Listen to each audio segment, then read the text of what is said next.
What's going on, guys? Tobin here with you. Thanks for checking out the channel. If you guys could subscribe, I'd appreciate that. If you guys don't subscribe, go to hell. What do you think? I'm going to sit here and beg? Please subscribe. No, I'm not going to do that. All right, I'm not going to go through this glass case of emotions for you, which I have been going through after this whole trade deadline and nothing going by. I've calmed down. Certainly a win, even if it was against the lowly Rockets, helps. Always soothes things. And I'm getting ready for a very, very exciting fight weekend. Also got the news that my credentials got approved for UFC. Not that I wasn't expecting them to, but I'm very excited to be in the Heat's house for some fight action as well. But let's get to this. So the buyout market. All right. There's a lot of people out there that maybe can help the Heat and maybe they'll get involved. But obviously the one that is most interesting is Russell Westbrook. The former MVP may get bought out from Utah. There's a lot of reports out there right now. I don't feel like they're showing their cards on anything. There was a report today that maybe he's open to staying in Utah. This is always an interesting thing because you always wonder with buyouts, is the player looking for opportunity? Is he looking to hop on to win? This will be his fourth team in 4 seasons since leaving OKC. So you're wondering, like, what is the secret sauce there? What is going to be the thing that he is looking for? And then as far as the Heat,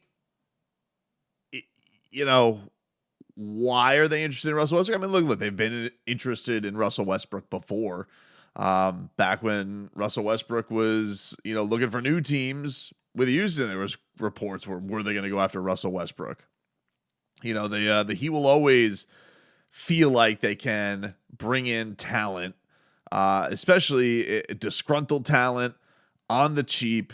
I could see why that's what they're essentially doing with Victor Oladipo. Yeah, like they believed in the talent, especially at a discounted price. See what they can get out of it. In a lot of ways, they did that with Dion Waiters a couple of years ago. Obviously, he has nowhere near the credentials that Russell Westbrook did, but nobody wanted Dion Waiters, had a bad exit. Obviously a talented guy. See what he can do. See if what they can draw out of him. So Russ is interesting because he is so polarizing from the media standpoint. Like a lot of pundits don't really believe in Russell Westbrook. They believe that he makes your team worse, not better. He's just one of those guys. I did think that was bullshit that came out of LA earlier this week with the whole he's a vampire thing.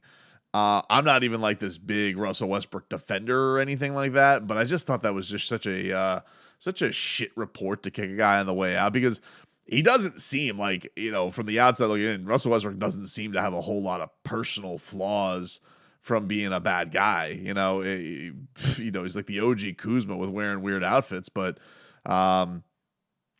seems to stick up for his teammates. Okay. Doesn't, believes in his ability and is super confident. Tell me an NBA player in this league that doesn't feel that way. He's projected as a really, you would think that he's like a really bad guy personally. And I don't see a lot of, human flaws with this guy. I think that just because you take bad threes doesn't make you a bad guy. And I didn't like that whole thing that came out with the he's a locker room vampire. I think that was a pretty low thing to put out there. But here's the thing with that. Not only does Russell Westbrook, have some talent, and he is a guy who can certainly, provide some energy, especially in an off the bench role or that spark plug that they really haven't filled yet with Tyler Hero going to the starting lineup. They really haven't been able to find a guy who is that, and then also are certainly having issues with their own starting point guard. The one thing that you would look at this Russell Westbrook thing and say, that could work, is they love getting these guys with a chip on their shoulder who feel like they have something to prove, who are villains, who are villainized.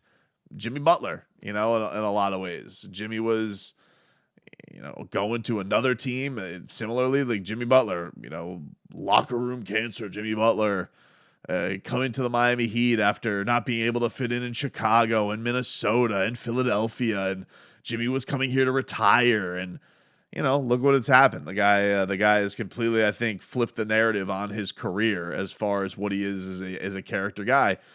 So I can see why the Miami Heat look at that and think to themselves, why can't we do that with Russell Westbrook? Is it the best?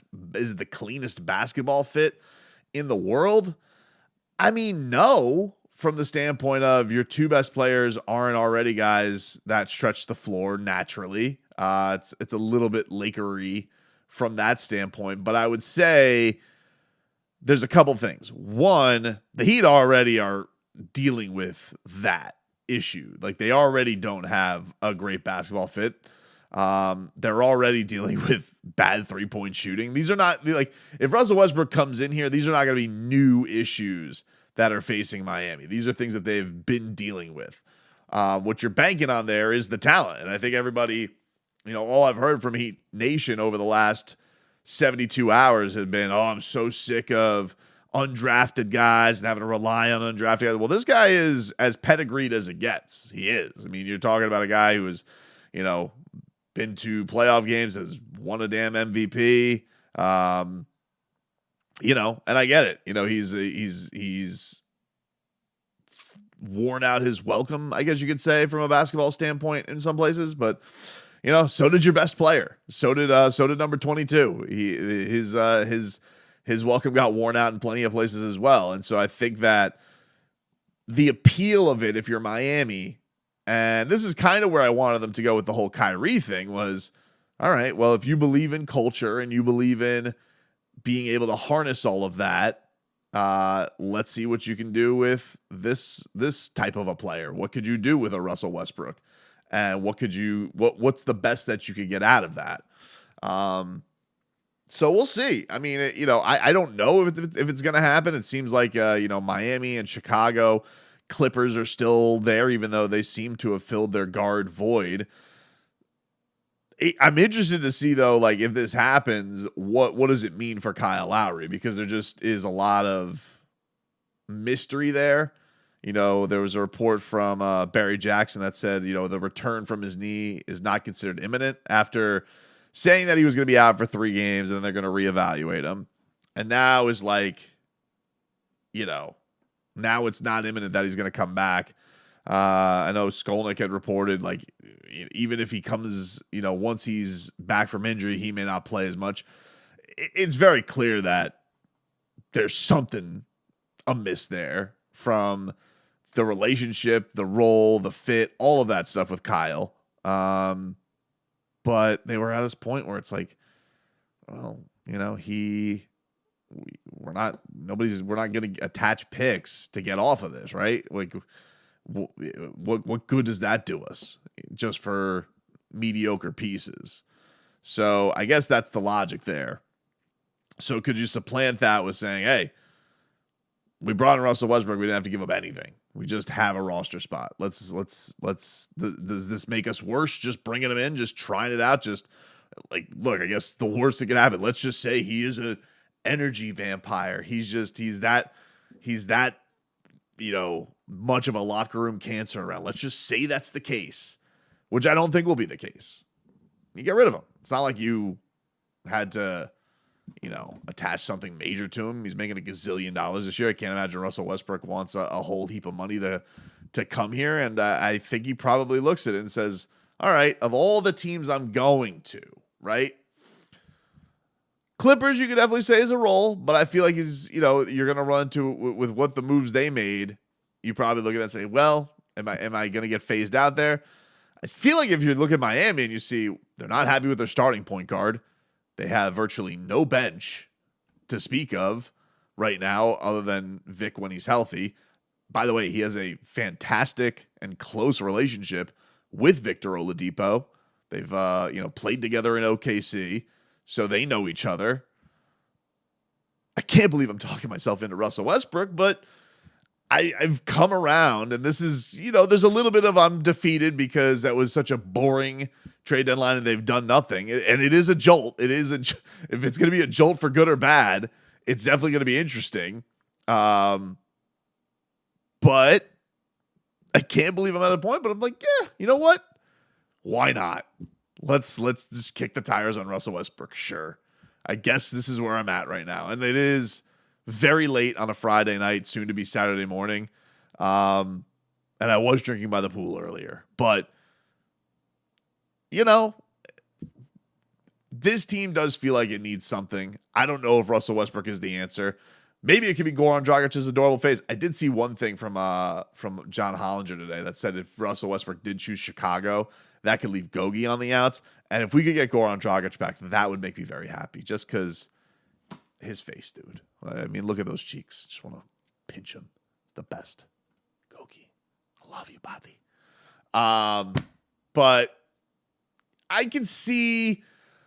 Here's where I'm at. I can see where the Heat talk themselves into Russell Westbrook, and I can honestly see why they would talk themselves into Russell Westbrook. You talk about personality, feeling like he's an outcast. What is the thing that Jimmy Butler told Joel Embiid? I know a place where villains are welcome.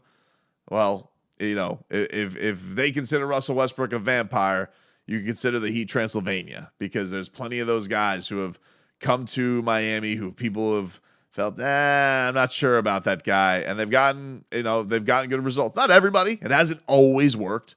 I'm sure that people in the comments could make a case for plenty of dudes that it didn't work out, but I think that they would look at that and they would believe in that they can harness something there. And you talk about a guy who thinks very highly of himself, who has been an MVP, many all-star time over. He's a superstar. I mean, Russell Westbrook is in pedigree is a superstar, you know, and probably not in playing status anymore, but he's also, I also feel like the one thing I will say about Russell Westbrook is I do feel like he's been just almost over villainized. Like the whole thing with the Lakers and then blaming Russell Westbrook like everything was his fault was stupid. Like, if you don't think that most of the problem with the Lakers over the last couple of years has been health, then I don't know what to tell you. It wasn't Russell Westbrook. He also settled into that role kind of nicely. You know, didn't get along with James Harden for, you know, a year. Like, okay, and then James Harden went on 3 different teams. You know, Washington seemed to dig him. So, I don't know. I just feel like it was, I'm not saying that the metrics people aren't without, you know, I'm not saying that they're not wrong from why they get after him for his basketball decisions. But I also feel like there's just certain guys that it just gets a little bit over. Dwight Howard, I felt like this happened with, where like, you know, a guy is super talented, but they just get to a point where everybody mocks it. Carmelo, it was a case too. Carmelo was like out of the league. And it's like, man, Carmelo Anthony's not good enough to play in the NBA at one point. I just think that's almost a thing where basketball has gotten so number centric, and you know, the high competitors, the guys who have done it, they almost get ostracized out of the league. And it's like, you know, teams almost get shamed into not having them. Now, I mean, like, don't get me wrong. Like, I'm not going to sit here and say, oh, the Heat should go pay Russell Westbrook $15 to $20 million this year. I'm saying for on the cheap skis, you know, a guy with his credentials to add to this team, which, you know, has felt as bland as it has been, why the hell not?